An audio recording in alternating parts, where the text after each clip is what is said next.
I am super excited to have you here in this class with me. I do believe that we are all walking each other home.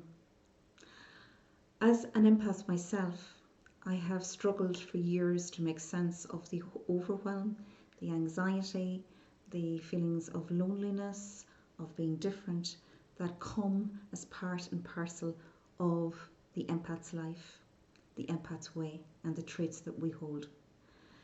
My dearest privilege in the last number of years has been working intensely with empaths at a soul level, helping them to make sense of the journey, helping them to own their beautiful gift of being an empath that is a God-given gift that makes you different, so that they can begin to appreciate and see the privilege that it is to be an empath, to move from surviving and trying to manage your energy to thriving and understanding the universal language of energy as being the universal language of the soul. So for you, this journey is about choosing to move from just surviving to thriving, and this is what we will bring to bear by working together over the next number of weeks. So welcome, and I want you to give yourself a pat on the back for choosing to embrace you as the empath on this earth. So there are certain traits that I think are really worth mentioning, which we do differently than other people. So I've already mentioned that 20% or 2 out of 10 people are born with this empathic trait. And this makes them different to other people. So if you can imagine, in a group of 10 people, there's always one other person who's an empath. And it's very important to look out for that person so that you feel less alone. 8 out of 10 people have the ability to empathize with somebody in a situation. However, they're different to us because they don't have the same visceral feeling deep inside that they are walking in someone else's shoes, and they don't feel in their body the emotions of the other person like they're their own. And this is what makes us totally different. And during this course, we're going to talk about how the brain is even different. Our brains are wired differently. So we are intended to be empaths. And for me, after watching it in my own life and in the lives of others for some time now, I've noticed that I think we're here to bring balance. We're here to look out for people. We're here to see the unseen. We're here to read into below the surface of what somebody's showing so that we can really help the other person in their hour of need to know that they're not alone, that there are people out for their greater good who will never use or abuse them, doesn't need anything from them, and are just there as earth angels and good Samaritans to walk another person through a difficult time in their lives, or to show true camaraderie, friendship, or to show what it means to be part and parcel of a family, and to bring that sense of community with them everywhere they go. So today I want to discuss some of the traits that make us different, because everybody that empathizes is not an empath. They're just not wired the same way as we are. So here are some of the traits that bring in some of the anxiety and the overwhelm that comes from being an empathic soul. You noticed I've talked about the empath, and now I'm talking about the empathic soul. So before I go any further, I want to explain why. As I said to you, I do believe that you were born this way. It's not a mistake. It's not something that you've picked up along the way. You were made and born to have this incredible capacity to empathize with another person. Every day, every hour, every minute of your life. To me, that's a soul's calling. And having been a soul reader who reads through the story of somebody's life and helps them to make sense of it, I have seen that your soul calling will be very directly linked to the way that you sense energy, the way that you read energy, and the intuition and the empathic traits that are unique to you, as well as part of the empath's way. So let's have a look at some of these traits. You feel deeply for other people, and you sense those feelings like they are your own. So if you're in an environment where people are upbeat at a match, at a gala dinner, at a 21st, at a celebration, and the atmosphere is high, you will feel high too. You will feel the good vibes, you'll feel the good juju. At the same time, if you're living with somebody who's got depression, that will nearly imprint into you. Your mood will be reflective of their mood.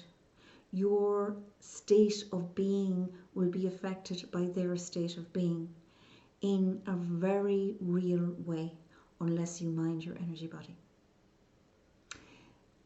Another trait is that we don't really like small talk. We like deep and meaningful conversations. We like to go deep. So going to a party and speaking about the weather and what you do for your summer holidays, unless it's a really meaty story that is talking about how you felt, how you sensed the place, and is a meaningful conversation, will mean that you'll feel bored. You'll feel that this isn't worth it, and it may even turn you off interacting with other people. Empathic souls have huge problems with boundaries, and they struggle with having that permission within them to say no to things that they do not feel they want to do, because they tend to lose themselves in the situation. They tend to lose the me in the we. So an example of this is if you start into a new relationship, you meet someone who's the love of your life, you meet that soulmate. If that person is very lively and outgoing, you may end up being lively and outgoing and stretching yourself to become very extroverted. If that person keeps themselves to themselves and prefers quiet time and you're more extroverted, you will find yourself going inward with them. And you often lose yourself in the situation.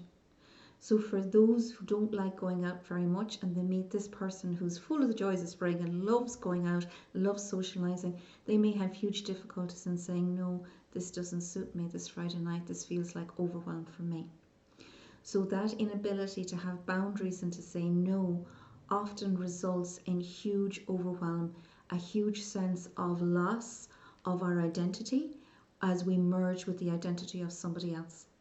And often it's years down the line before you begin to say, this is continuously a pattern that's happening to me, or saying, I don't want to do this anymore, I've lost my own sense of power and my own sense of identity, or I have been used and made into a different person who has lost all sense of the person they were before they met their partner. This is very, very common for empaths. Very, very common.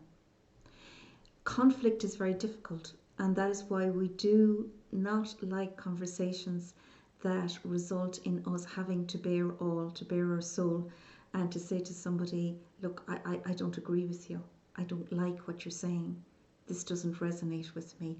We tend to suppress those feelings and push them down. And a lot of the time, because we're not clear with somebody, because we feel uncomfortable facing this conflict, we often become overlooked, walked upon. Think people assume things about ourselves, and we find it very difficult to pedal backwards and to take back our power again. So again, our self-worth becomes eroded, and it can be very, very difficult. We can all often want to save people because we can often see the bigger picture. We often see that A doesn't match B, or that another person is not realizing their true potential in their job, in their work. It could be your child in a new friendship, and you end up feeling like, whoa, they're losing their power here, and I need to help them. I need to guide them. I need to fix this for them. I don't want them to go through this. I want them to have that sense of themselves that doesn't allow people to walk all over them. And because we can often see the bigger picture and we can see the clues and we're highly intuitive, we often want to save the world. In fact, there's a huge cry within us to be the change we want to see in the world, which makes us fantastic leaders, change makers, counselors, guides, coaches, because we really do want to leave an imprint on the world, and we want to leave this world a much better place than we came into. And we're often very old souls, so we may have a deep connection with past lives. We may have a deep connection with archaeology, history. We may even remember our past lives. And we have that deep soul connection of knowing that there is more to this life than meets the eye, and that this is only one layer of existence, and that we are multidimensional beings. So we have a quest to learn more and more about what it feels like to be that multidimensional being, to connect to energy, and to have different experiences. So we're curious souls. To me, this is all a privilege. To me, after working through the challenges of being the empath, to me, when we really can embrace this is magical. It's amazing. Because what it does is gives us a fast pass to our intuition. So we sense what's in the whole. And in the spiritual sense, what's in the one is in the whole. And we actually can sense what's in the collective consciousness. We can sense what's happening in the atmosphere.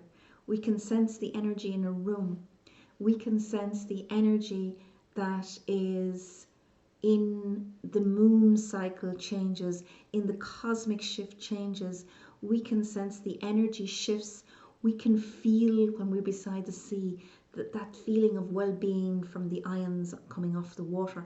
And we may say to a partner or a friend, oh my goodness, can you feel that? It just feels so good as we breathe in the air. And the other person is saying, yeah, it's nice. And we're like, no, can you not feel it? We may see the energy around the beach area where we actually can see moving particles of energy in front of our eyes. We may be in spaces or places where we can see auras, we can see colours, we can see sparks of light. And it all adds to the enchantment. We tend to analyse everything, sometimes to a huge detriment of our overwhelm that we feel. But sometimes it's beautiful. So we want to know, what does it mean when we see a rainbow? We want to make sense of the robin and why it arrives in our garden. We take great pleasure in finding pennies on the ground and wondering, are they pennies from heaven of good luck?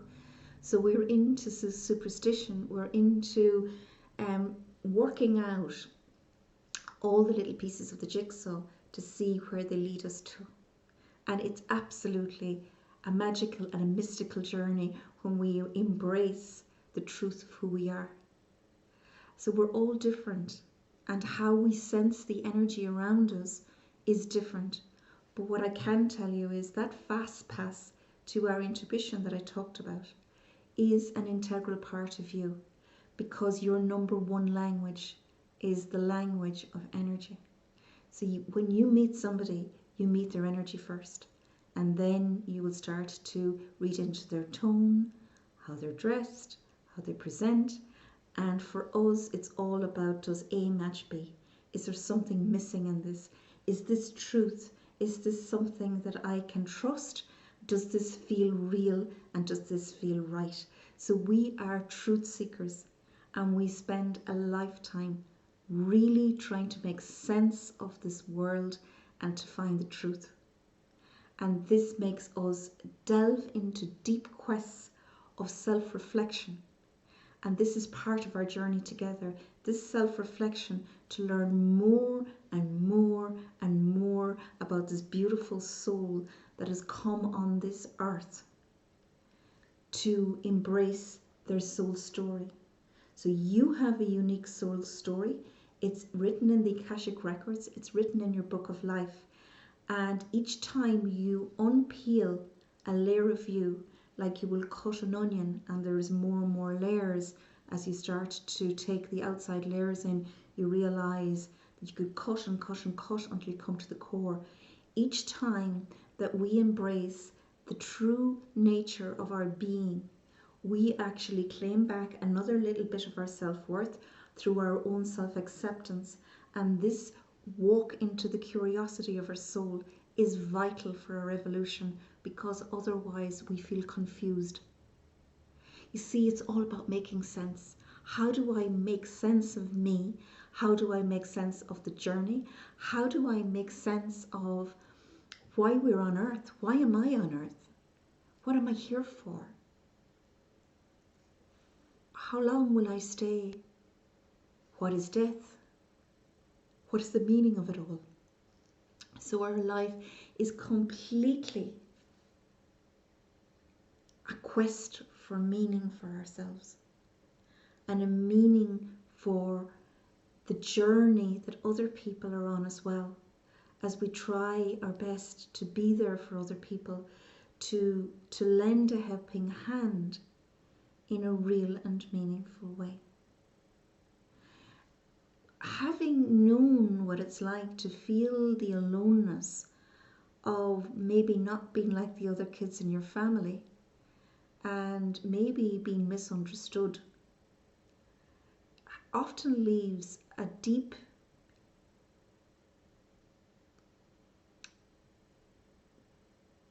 understanding that it's hard for other people when they feel marginalised. And because of this, there's often a quest to jump in and save people. And I want to go deeper in the programme about this, but just for today, let's celebrate the fact that we do want to carry the cross with people, and we do want to take some of the weight off their shoulders. We do want to shoulder the burden with other people, because sometimes we've known what it's been like to be alone. And this is very admirable. And when you're on purpose, and when you're doing this from the kindness of your heart, not to people please, but because your soul is calling this in and it's in balance, it is the most fruitful, amazing, kind and touching thing that you can ever do for a human being. If through doing this course you ever lose sight of that heart of gold that you have come to share on this journey, then I will have been teaching you the wrong course. My intention through helping you through the empath's way into true empowerment is got nothing to do with turning off your heart of gold, and everything to do with turning on the wonderful ways of the earth angel that you are. However, it is time to ditch the overwhelm, to ditch anxiety, to integrate boundaries in our lives that are healthy and strong, strengthening for our well-being, and actually to bring ourselves into a state of balanced realignment with the self, so that regardless of what goes on, regardless what calamity comes into our life, that we actually do not fall into overwhelm, losing ourself in the situation, losing me in the we. So you're going to hear me regularly talk about the self in the situation and the me in the we, because when we do that, we actually begin to see how we are wired so differently to other people that we actually do need to look out for this, and to recognize that it is very easy for us to lose ourselves in the situation, and that it's not healthy for us. It can lead to compassion burnout, it can lead to feelings of overwhelm, it can lead to mental health issues, depression, it can lead to loneliness, it can lead to feelings of suicide, because you feel like there's no meaning in this, and people have just taken you for a ride. So we do need to look at this at a soul level. We do need to understand ourselves and our energetic frequencies as we are on this earth in a real and meaningful way. And we need to have this conversation together, empath to empath, so that as you walk this route forward. You feel like, I accept myself with all my quirks. I celebrate all the strengths and the wonderful ways that maybe not everybody understands, but I do. And I actually do know the things that feel passionate to me and things that are worth fighting for. And my boundaries are sacred to me, and I don't apologize. So, through doing the empath's way, I want you to stop apologizing for you.